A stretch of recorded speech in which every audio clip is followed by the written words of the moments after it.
Cinquième prophétie. Lorsque s'ouvrira l'an 1000 qui vient après l'an 1000, chaque ville de la terre sera Sodome et Gomorrhe. Les enfants des hommes deviendront comme la nuée ardente. Ils lèveront les vieux étendards. L'homme aura peuplé les cieux, la terre et les mers. Il ordonnera et exigera les pouvoirs de Dieu. Il ne connaîtra plus aucune limite.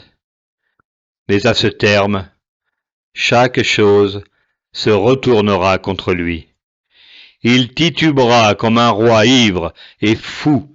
Il galopera comme un chevalier montant un destrier aveugle. Ses éperons pousseront sa monture dans les sombres forêts. Mais au terme du chemin, il trouvera l'abîme.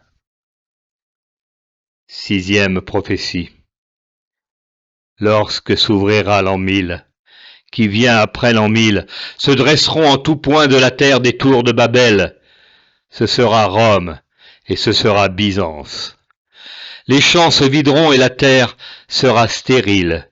Il n'y aura de loi que de soi et de sa bande. Les barbares seront dans la ville. Les femmes ne donneront plus d'enfants à la terre et les jeux ne suffiront plus à aveugler les peuples.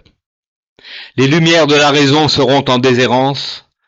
Alors, les gens sans avenir allumeront les grands incendies. Septième prophétie.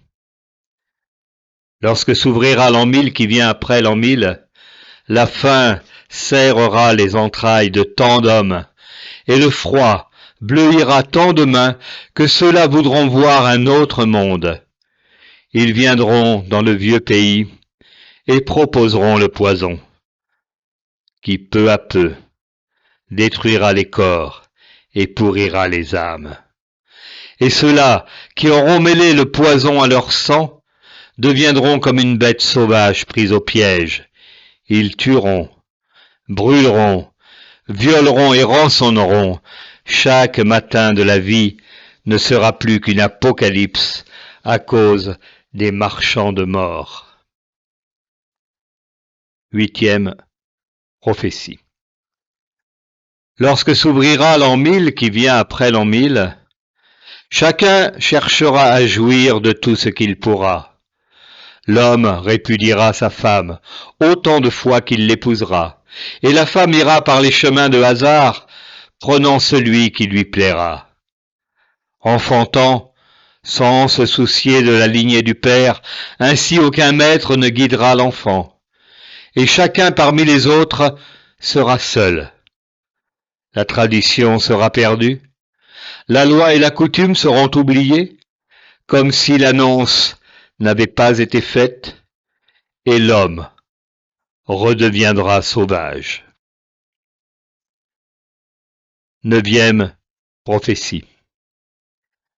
Lorsque s'ouvrira l'an 1000 qui vient après l'an 1000, le père prendra son plaisir avec sa fille, l'homme avec l'homme, la femme avec la femme, le vieux avec l'enfant impubère. Et cela se déroulera aux yeux de tous, et peu y verront un objet de scandale et de honte. Mais cette folie rendra le sang impur. Le mal se répandra de lit en lit, le corps se chargera de toutes les putréfactions de la terre. Les visages seront rongés, et les membres décharnés. L'étreinte amoureuse sera porteuse de mort, pour ceux qui ne connaîtront que le langage de la chair.